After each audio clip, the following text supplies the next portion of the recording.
It's really easy to make a tassel to match your project, no special tools required.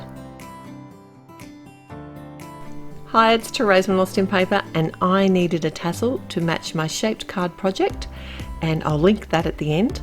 But I have some regular DMC thread. To work out my full length of the tassel, what I'm doing here is I've got it doubled over and I'm holding the looped end near the hole in my card, and then I've got my fingers pinched together, holding those two threads together, and that's where I want my tassel portion to start. So that's going to tell me how long the loop is. I've wrapped the DMC thread around my other fingers 7 times, and then I'm joining that circular thread up to where I had my fingers pinched, because that's going to make sure that that looped bit that's joining my card is the correct length that I wanted. And then I'm making that circular thread into a U shaped. So I've joined one side of the circle to the other, and then I'm using my looped thread to tie a knot around the center of that. And by tying just a simple knot there, it's going to make it much easier for me to turn this into a tassel. And that knot is going to be hidden behind that big circle of thread anyway. You're not going to see it.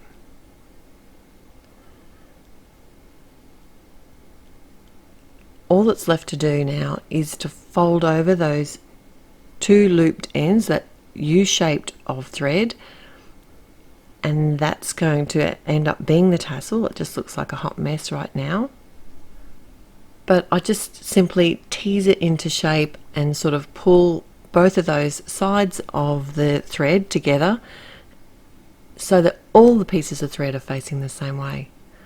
I've still got my 2 loose ends sitting here, and that's what's going to help me create the binding portion of the tassel. So the piece that's still connected to the skein that's off to the side, that's the one that I'm going to wind around the very top of this tassel that I'm creating. And you can wind this around as many times as you want. And you can actually make multicolored tassels, so you can actually join different colored threads in that loop, or you can do a couple of threads at once. So have the loop portion that joins to your card, could have a couple of different colors within it. So the sky is the limit, and this DMC thread is very affordable and comes in the most beautiful colors. Pretty much anything that's going to match your project. So once I'd finished wrapping this around, I just tied a really simple knot yet again. Now, if you're worried about your knot showing, then you can tuck it in under the portion that you've wrapped around. This is a fairly fine thread though, and I didn't really have a problem with being able to see it, because I only did like 2 ties of the knot and it wasn't a problem. Those 2 portions that I was tying the knot with, the one that's connected to the skein and the one that's connected to the loop, became part of the tassel.